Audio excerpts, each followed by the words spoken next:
I never thought installing a home gym in my basement would turn into a legal nightmare, but that was before I met Patricia Henderson, the president of Riverside Meadows HOA in suburban Phoenix, Arizona.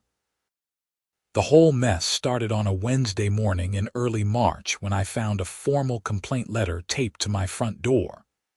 I had just moved into this quiet neighborhood 6 months earlier, a single guy in his early 30s who worked from home as a software developer. The house was perfect for my needs, a 3-bedroom ranch-style home with a finished basement that I had converted into my personal workout space. Nothing fancy, just some dumbbells, a treadmill, and a weight bench. I thought I was being a good neighbor by working out in the basement instead of blasting music in my backyard or something. The letter was typed on official HOA letterhead, complete with a raised seal that looked like it had been notarized by the Pope himself.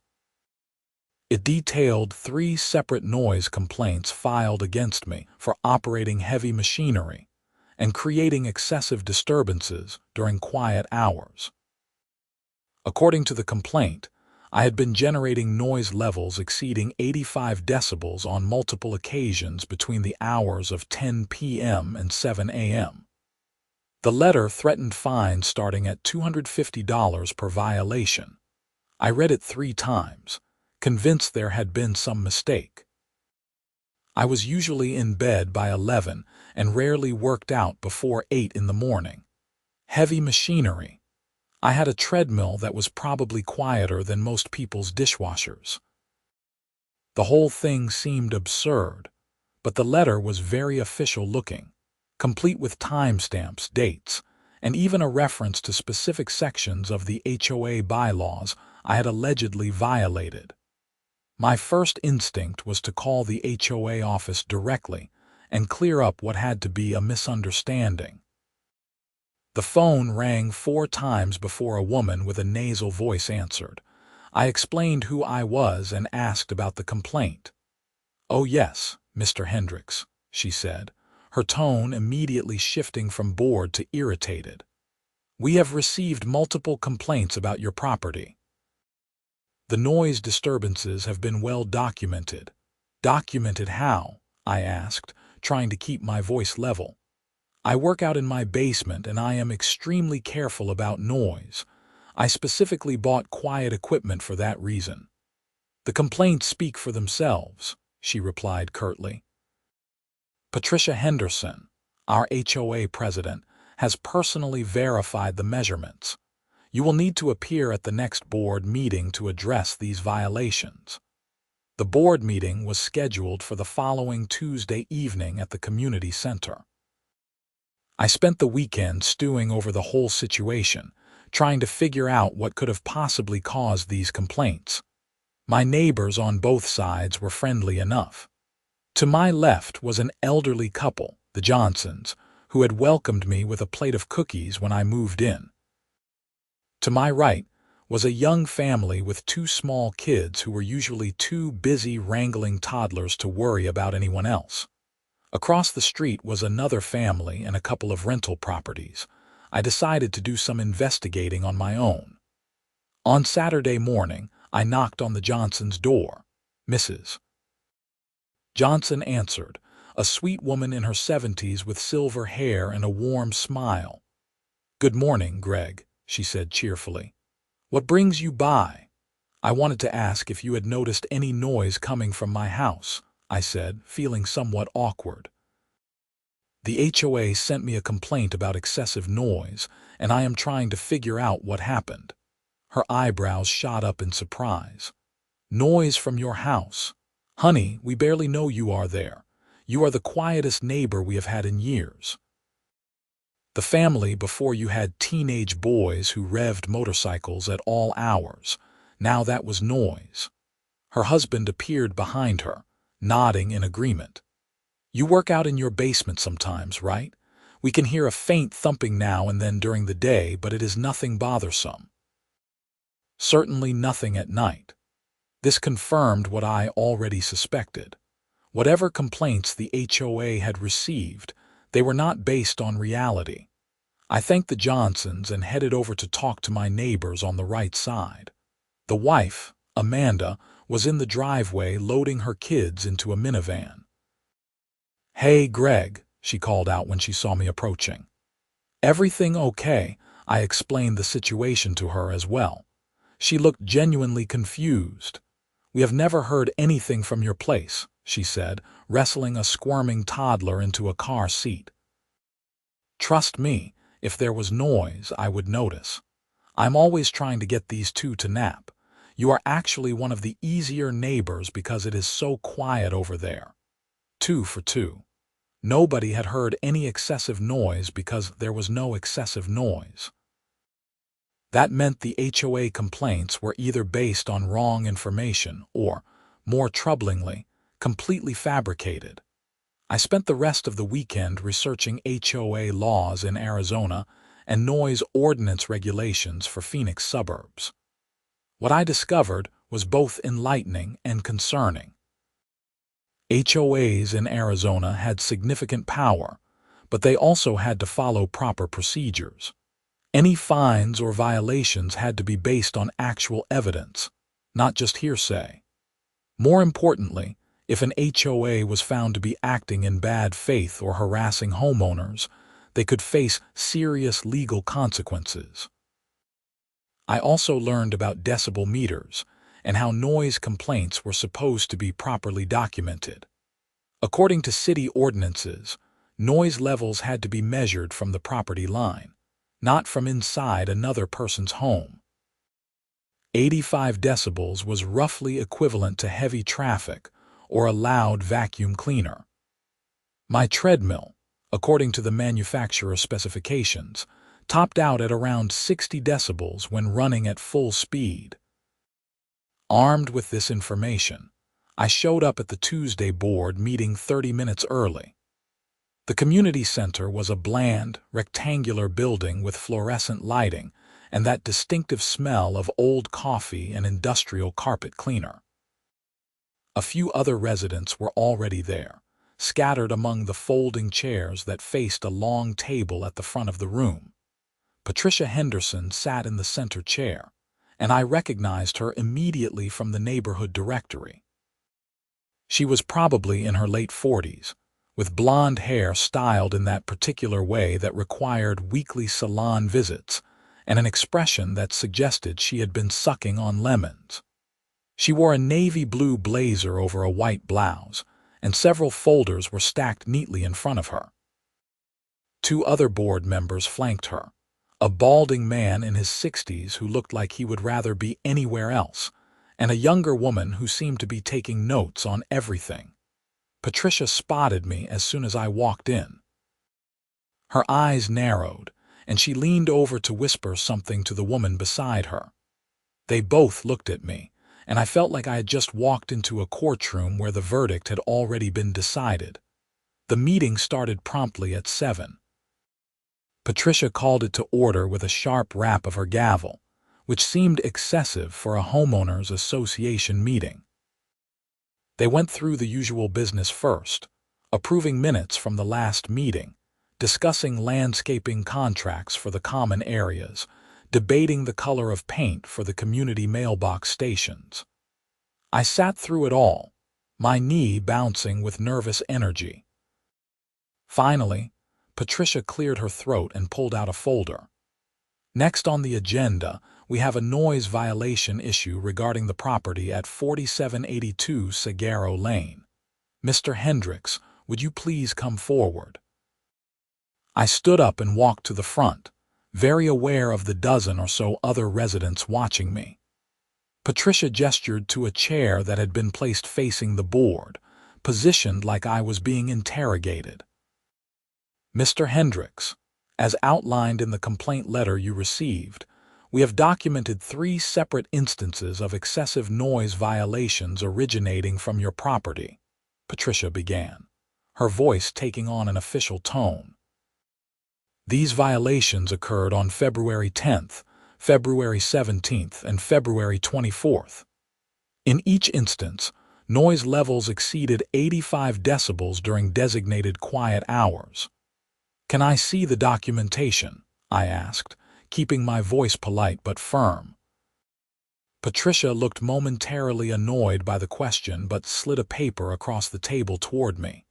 I picked it up and examined it carefully. It was a printed form with handwritten entries showing dates, times, and decibel readings.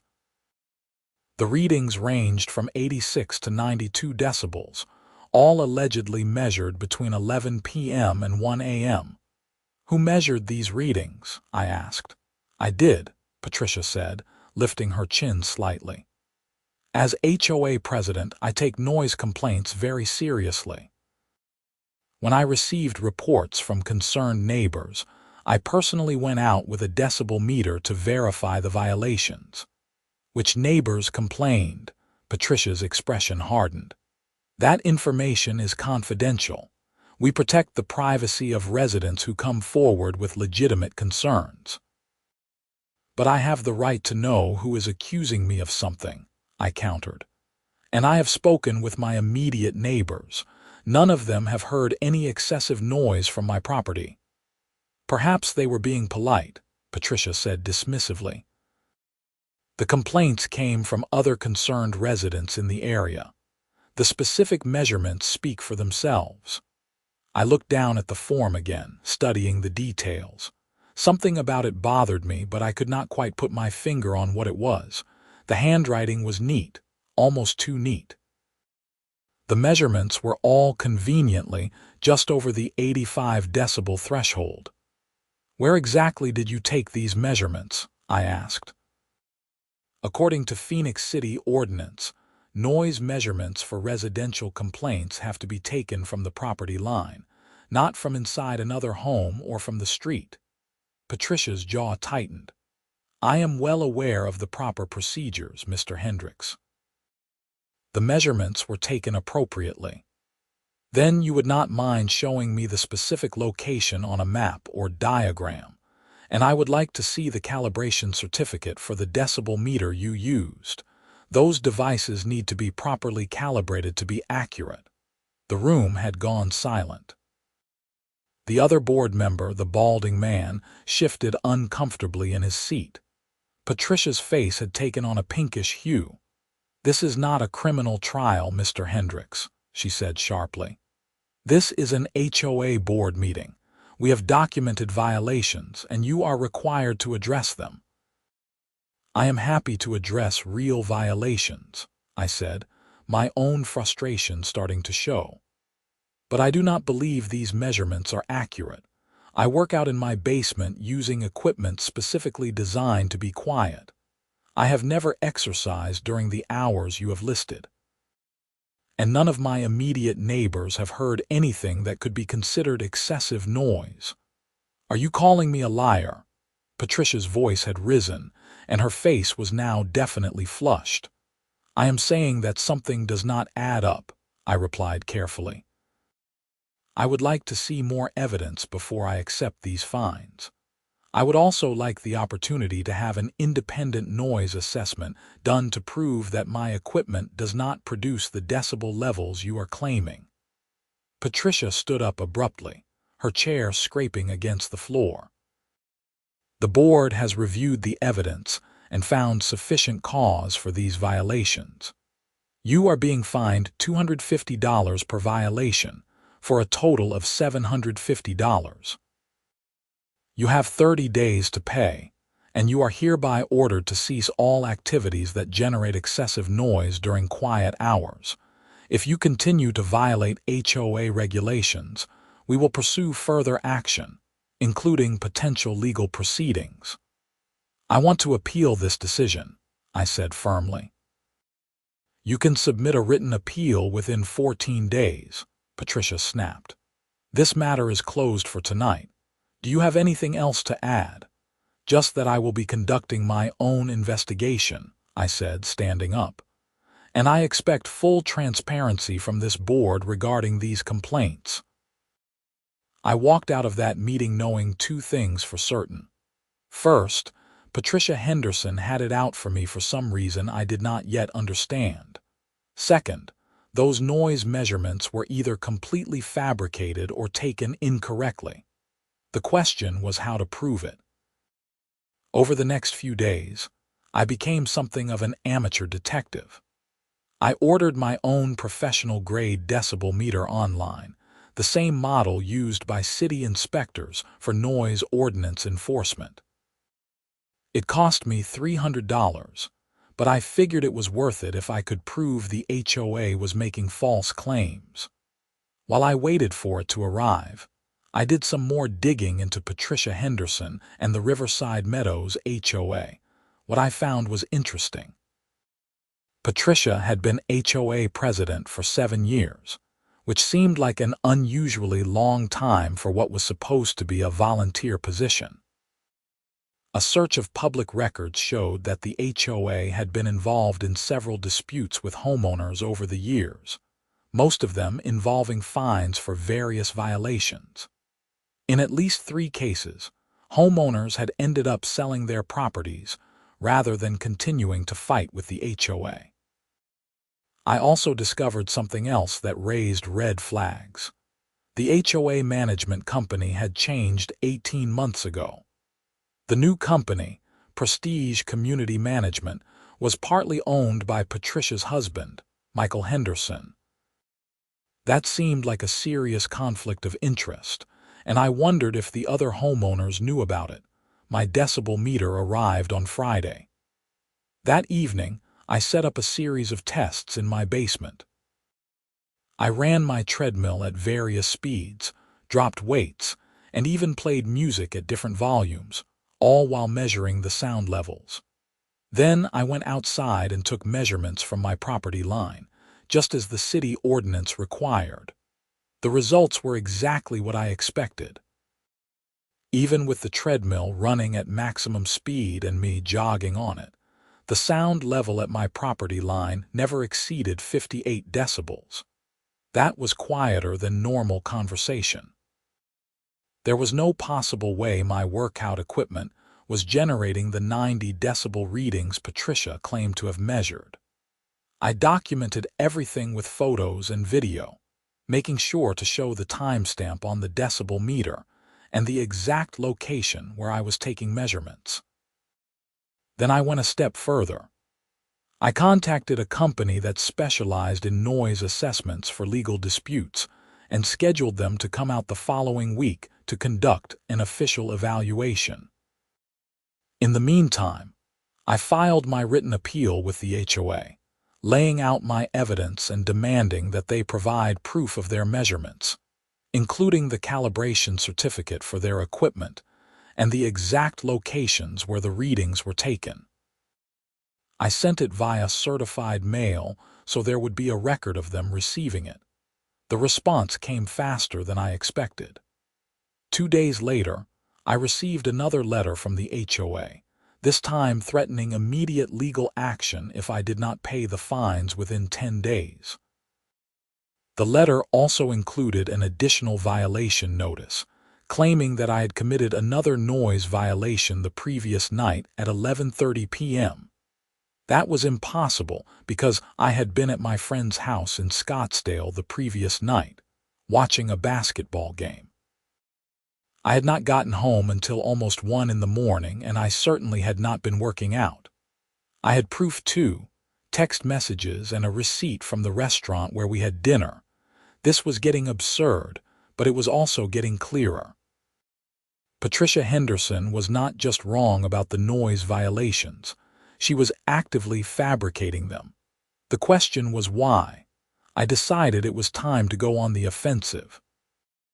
I contacted a lawyer who specialized in HOA disputes, a guy named Robert Martinez, who had good reviews and experience dealing with overzealous homeowner associations.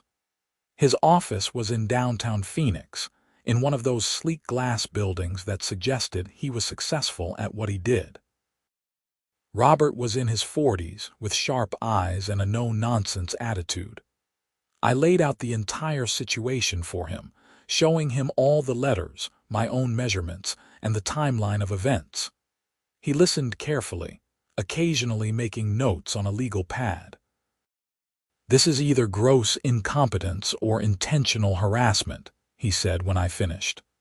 Either way, they are on very shaky legal ground. HOAs have to follow due process and they cannot fine homeowners based on false evidence. Can we force them to show their proof? I asked. Absolutely.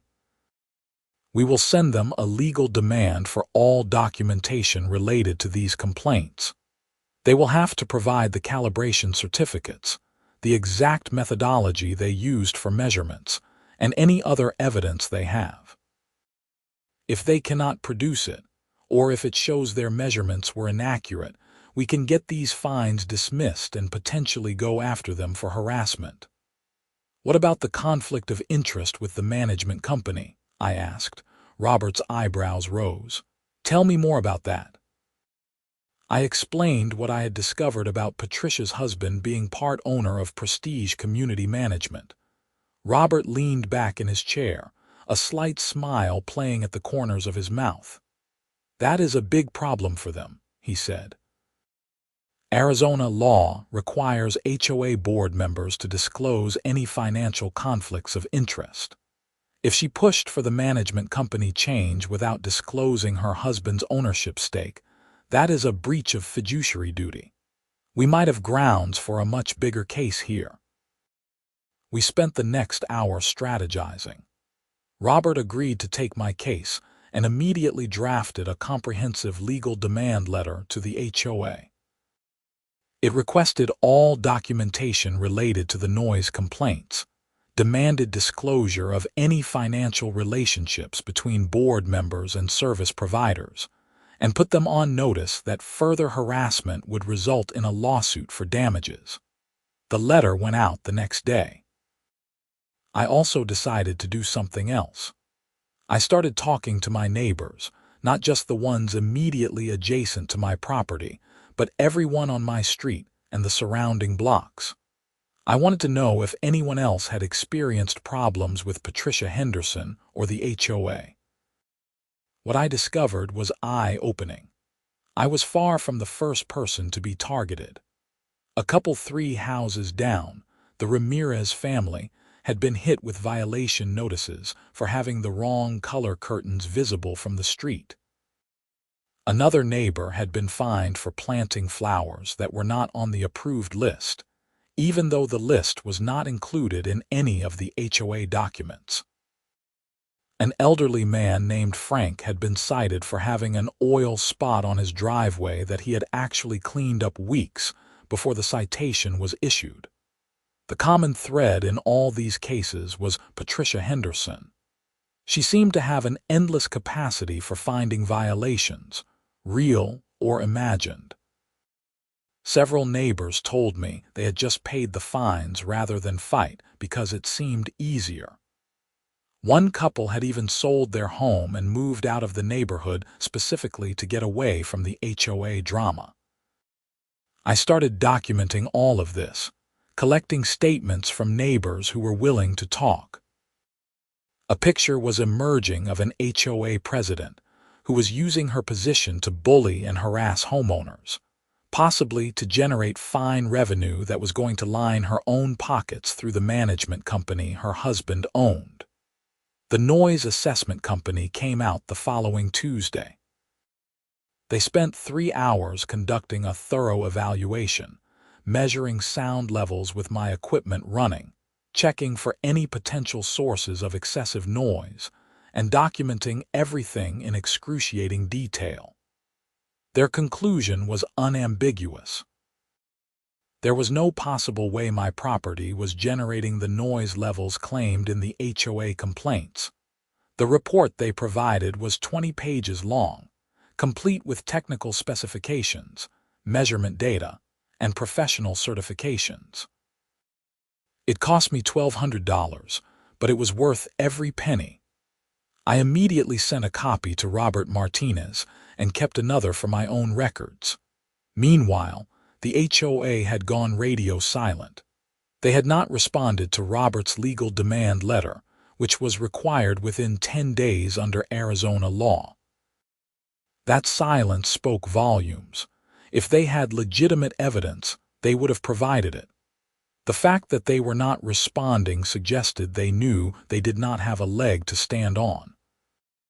Robert filed a formal complaint with the Arizona Department of Real Estate, which oversees HOA operations in the state. The complaint detailed the fabricated noise violations, the conflict of interest with the management company, and the pattern of harassment toward multiple homeowners. He also sent a second letter to the HOA, this time threatening to file a lawsuit for damages if they did not withdraw all fines and violations within 5 days. That got their attention.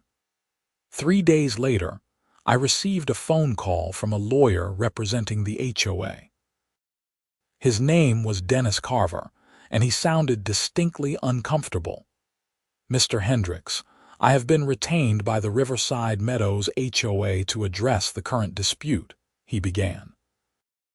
"After reviewing the matter, the board is willing to withdraw the noise violation fines in exchange for your agreement not to pursue further legal action."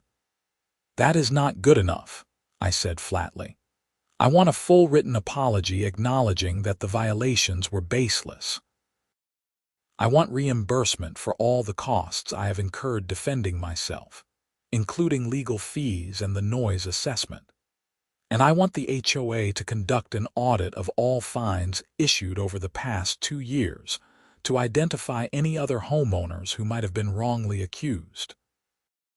There was a long pause on the other end of the line. "That is quite a substantial ask," Dennis finally said. "Your client fabricated evidence to fine me for violations I did not commit," I replied. "That is fraud. I am being generous by giving them a chance to make this right without going to court." "I will need to discuss this with the board," he said. "You have 48 hours, I told him, channeling Robert Martinez's no-nonsense attitude. "After that, we file a lawsuit." I hung up feeling a mix of satisfaction and nervousness. I was playing hardball with people who clearly did not like being challenged, but I also knew I was in the right. The evidence was overwhelmingly on my side. The next day, something interesting happened. I received an anonymous email to my personal account.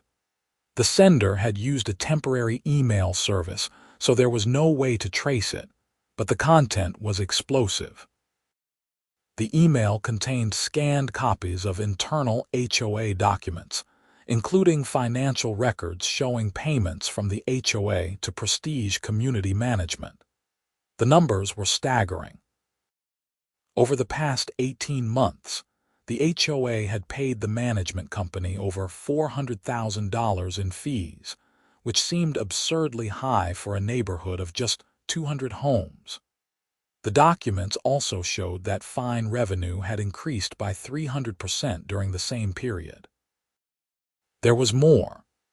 The email included copies of Patricia Henderson's personal correspondence with the management company, including one particularly damning email where she discussed maximizing fine revenue and identifying properties for increased enforcement. Whoever had sent this was someone with inside access, possibly another board member or someone who worked for the management company. They clearly wanted Patricia exposed, but they did not want to come forward themselves. I immediately forwarded everything to Robert Martinez. He called me within an hour. "This changes everything," he said, and I could hear the excitement in his voice. "This is evidence of a deliberate scheme to defraud homeowners. We are not just talking about civil liability anymore. This could be criminal fraud." "What do we do with it?" I asked. "First, I need to verify that these documents are authentic," he said. "But if they are, we need to turn this over to law enforcement. This is bigger than just your noise complaint. This is organized fraud on a significant scale." Over the next few days, Robert worked with a forensic accountant to analyze the financial documents. Everything checked out. The payments to Prestige Community Management were real and were part of the official HOA financial records. The email correspondence was harder to verify, but a digital forensics expert was able to confirm that it had originated from Patricia Henderson's personal email account. Armed with this evidence, Robert contacted the Phoenix Police Department's white-collar crime unit. He also reached out to the FBI, since HOA fraud involving amounts over $250,000 could fall under federal jurisdiction. In the meantime, Dennis Carver called back. The HOA board had agreed to my terms. They would withdraw all fines, issue a written apology, reimburse my expenses, and conduct an audit of past fines. They were also offering an additional $5,000 as a settlement to avoid litigation. Tell them I accept the terms, but the settlement is off the table, I said. I am not interested in their money. I am interested in making sure they cannot do this to anyone else. I could practically hear Dennis deflating on the other end of the phone. Mr. Hendricks, I strongly encourage you to reconsider. The board is making a generous offer here. The board committed fraud, I replied. No amount of money is going to make me drop this. A week later, the audit results came back. Out of 83 fines issued over the previous 2 years, 41 of them were found to be questionable or completely baseless. Homeowners had paid over $60,000 in fines for violations that either did not exist or were grossly exaggerated. The auditor's report, conducted by an independent third-party firm, laid out a damning pattern of abuse. Several homeowners who had been wrongly fined started coming forward, now that they knew others had experienced the same thing. A class action lawsuit started taking shape, with Robert Martinez coordinating efforts among multiple affected families. Then, on a Tuesday morning in early May, the Phoenix police showed up at Patricia Henderson's house. I happened to be leaving for a coffee run when I saw 2 unmarked police cars pull up to her property, which was in the more upscale section of Riverside Meadows. Officers in plain clothes approached her door, and I watched from a respectful distance as Patricia was escorted out in handcuffs. About 20 minutes later, her husband, Michael, was arrested at the offices of Prestige Community Management the same morning. Both were charged with multiple counts of fraud, theft, and racketeering. The Arizona Department of Real Estate also moved to dissolve the current HOA board and appoint an interim administrator. The arrests made local news. I gave an interview to a reporter from the Arizona Republic, explaining how my simple noise complaint had unraveled a much larger fraud scheme. Other homeowners shared their stories as well, and the article painted a picture of an HOA president who had used her position to run what amounted to an extortion racket. The fallout was significant. Prestige Community Management lost all of its contracts and eventually filed for bankruptcy.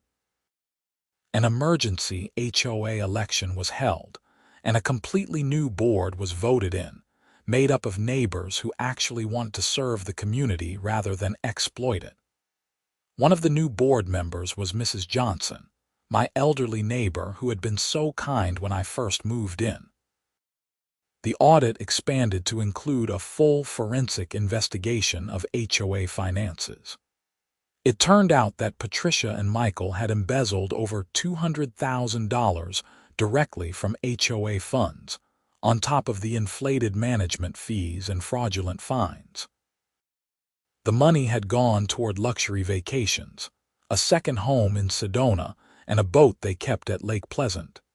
As for my fabricated noise complaints, the truth finally came out during the legal proceedings. Patricia had never actually measured any noise from my property. She had simply made up the numbers, using a decibel meter she had purchased but never properly calibrated. The complaints themselves had not come from any neighbors. Patricia had invented them as part of her broader strategy to increase fine revenue. Why had she targeted me specifically? That answer came from her husband during plea negotiations. Apparently, my house had been one of the properties they were hoping to force into foreclosure so they could purchase it through a shell company at a discount. The finished basement and recent renovations made it more valuable than comparable homes in the neighborhood. By piling on fines and making my life miserable, they hoped I would either pay substantial amounts in penalties or eventually give up and sell at a loss. It was calculated, cold-blooded, and completely illegal. Patricia Henderson ultimately pleaded guilty to multiple felony charges, including fraud, theft, and racketeering. She was sentenced to 4 years in state prison and ordered to pay full restitution to all affected homeowners. Michael received a similar sentence. Both were banned from serving on any HOA board or holding any position of fiduciary responsibility for the rest of their lives. The civil lawsuits took longer to resolve, but eventually, the HOA's insurance carrier settled with affected homeowners. I received my reimbursement for legal fees and expenses, plus an additional settlement for the harassment I had endured.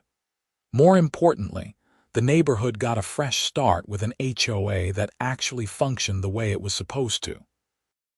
The new board implemented strict transparency measures, including public financial reports, video-recorded meetings, and a formal appeals process for any violations. They also drastically reduced the fine schedule and eliminated most of the petty rules that Patricia had used to target homeowners. As for me, I still live in the same house on Sagaro Lane. I still work out in my basement, using the same quiet equipment I have always used. The difference now is that I do it without fear of fraudulent complaints or harassment from a corrupt HOA president. Mrs.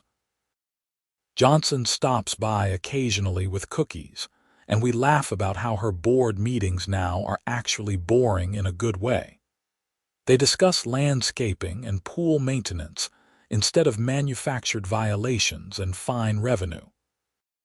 My immediate neighbors, the ones Patricia claimed had complained about my noise, became good friends.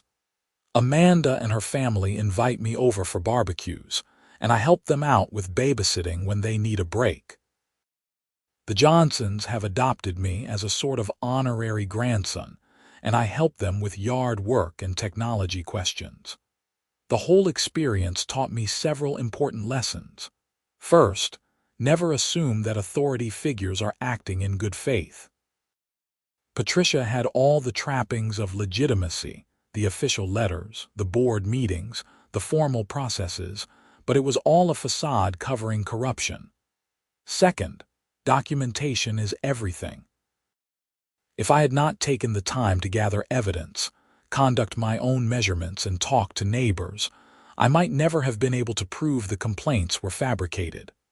Third, standing up to bullies is worth it, even when it is expensive and stressful. I also learned that I was not alone.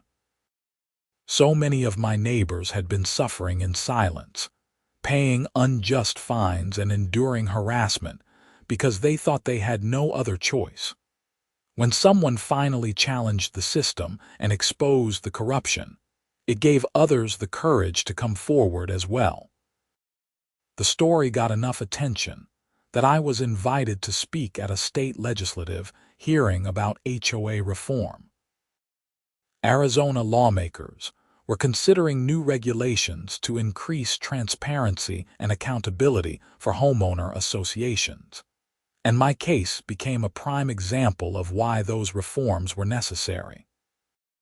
I testified about my experience, and several other homeowners from different communities shared similar stories of HOA abuse.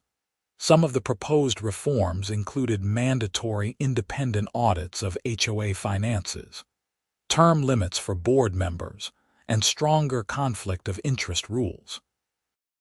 There was also discussion of creating a state ombudsman office specifically to handle HOA complaints and investigate potential fraud.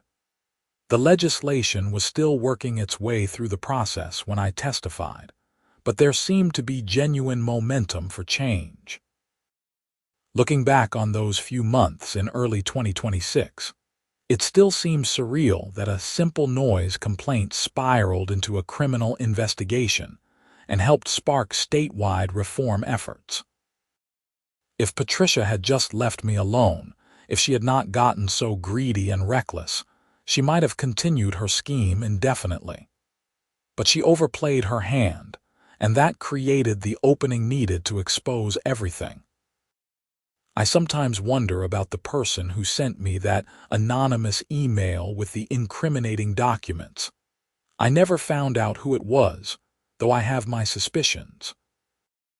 The younger woman who sat on the board next to Patricia during that first meeting disappeared shortly after the arrests and moved out of state. I think she might have been the one who finally had enough and decided to blow the whistle, but I will probably never know for sure. What I do know is that Riverside Meadows is a better place now. The pool areas are cleaner, the common spaces are better maintained, and there is an actual sense of community instead of fear and resentment. People are not afraid to ask questions at board meetings or challenge decisions they disagree with. The HOA functions the way it should, as a tool to maintain property values and provide services, not as a weapon to extract money from homeowners. My story spread through word of mouth and social media, and I heard from people all over Arizona and even other states who were dealing with similar HOA problems. I tried to help when I could, sharing what I had learned and connecting people with resources and legal assistance. Some of those cases uncovered corruption similar to what Patricia had been doing. Others were just examples of incompetence or overzealous enforcement, but they all shared the common thread of homeowners feeling powerless against an organization that was supposed to serve them. One particularly satisfying moment came about 6 months after Patricia's arrest. The homeowners who had been wrongly fined received their restitution checks, including refunds of all unjust fines plus interest. For some people, it was a few $100s. For others, who had been targeted repeatedly over the years, it was several thousand. The money mattered, but what seemed to matter more was the vindication, the official acknowledgement that they had been wronged and that justice had been served. The house in Sedona that Patricia and Michael had purchased with embezzled HOA funds was sold as part of the restitution process, and the proceeds were returned to the HOA. The new board used that money to fund long overdue repairs to the community infrastructure, including repaving several streets and upgrading the irrigation system for the common areas. I also made sure to thank Robert Martinez properly. His legal expertise and willingness to take on the HOA had been crucial to everything that followed. He told me that my case had become something of a flagship example in his practice, and he was using it to educate other lawyers about HOA fraud and the warning signs to look for. As summer turned to fall in 2026, life in Riverside Meadows settled into a comfortable routine. The new HOA board had proven themselves to be competent and fair, and the neighborhood felt genuinely peaceful for the first time since I had moved in. I could work out in my basement without anxiety, knowing that no fabricated complaints would be showing up on my door. The experience also changed how I thought about civic participation and standing up for what is right. I had always been more of a keep your head down and avoid confrontation type of guy, but this situation had forced me to become an advocate, first for myself and then for my neighbors. It was uncomfortable and stressful, but it was also empowering. I learned that one person really can make a difference when they refuse to accept injustice. I stayed in touch with several of the other homeowners who had been targeted by Patricia. We formed an informal support network, checking in with each other and attending HOA meetings together to make sure the new board stayed accountable. It created genuine friendships that extended beyond the shared trauma of dealing with a corrupt HOA president. There were still moments when I would see Patricia's old house and feel a flash of anger about everything she had put me and my neighbors through. But mostly, I felt relieved that it was over and proud that we had all stood up together to end it. The legal proceedings fully concluded in early 2027. Patricia and Michael both served their sentences, and the civil settlements were finalized. The HOA reform legislation in Arizona passed with bipartisan support, implementing many of the transparency and accountability measures that advocates had been pushing for. It was not a perfect solution, but it was a significant step in the right direction. For my part, I went back to focusing on my work as a software developer and enjoying my home in peace. I upgraded my basement gym with some new equipment, confident that this time there would be no fraudulent complaints to worry about. I even started a blog documenting my experience, hoping it might help others who found themselves in similar situations with their HOAs. The blog attracted a surprising amount of attention, and I heard from people dealing with HOA issues from all across the country. Some stories were heartbreaking: elderly homeowners being fined into bankruptcy, families losing their homes over petty violations, people being harassed and intimidated for questioning board decisions. It made me realize that what happened in Riverside Meadows was not an isolated incident. HOA abuse was a widespread problem that affected millions of Americans. I started compiling resources on the blog, links to state laws, tips for documenting violations, recommendations for finding good HOA attorneys, and advice for organizing with neighbors to challenge corrupt boards. It became something of a passion project, a way to channel my experience into something constructive that could help others. By mid-2027, my life had largely returned to normal, but I was a different person than I had been before this all started. I was more aware, more engaged, and more willing to fight for what was right. I had learned that systems and institutions are only as good as the people who run them, and that ordinary citizens have both the power and the responsibility to hold those people accountable. The treadmill that had inadvertently started this whole mess still sits in my basement, and every time I use it, I smile thinking about how a completely fabricated noise complaint led to the downfall of a corrupt HOA president and helped spark statewide reform. Life has a funny way of working out sometimes. My neighborhood is quieter now, in the best possible way. Not quiet because people are afraid to make noise or afraid of harassment, but quiet because it is peaceful. People can live their lives, maintain their homes, and be part of a community without fear. That is what an HOA is supposed to provide, and that is what we finally have in Riverside Meadows. The whole saga taught me that truth does eventually come out, that justice can prevail when good people refuse to be intimidated, and that sometimes the best response to a bully is not to back down but to fight back with facts, evidence, and determination. Patricia Henderson thought she could fabricate complaints and intimidate homeowners into submission. Instead, she ended up in prison and became a cautionary tale about the consequences of abusing power. As for those fabricated noise complaints that started everything, they became exhibits in a criminal trial, prime examples of fraud and corruption. The decibel meter Patricia claimed to have used was eventually recovered during the investigation, still in its original packaging, never calibrated, probably never even turned on.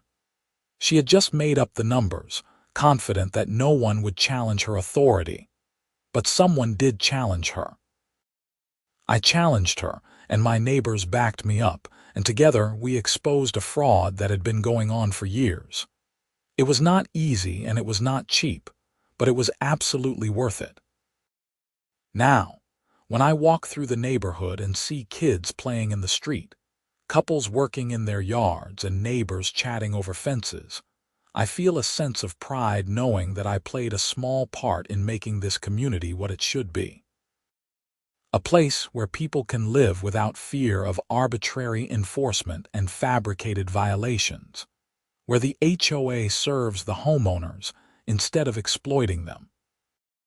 And if I ever hear my treadmill making an unusual noise, I can fix it or replace it without worrying about exaggerated decibel readings or manufactured complaints. Because that is what life should be like in any neighborhood, HOA or not. Simple, peaceful, and fair. The story might have started with a lie, a completely fabricated noise complaint taped to my front door on a Wednesday morning. But it ended with truth, justice, and a community that learned to stand together against corruption. And that made all the difference.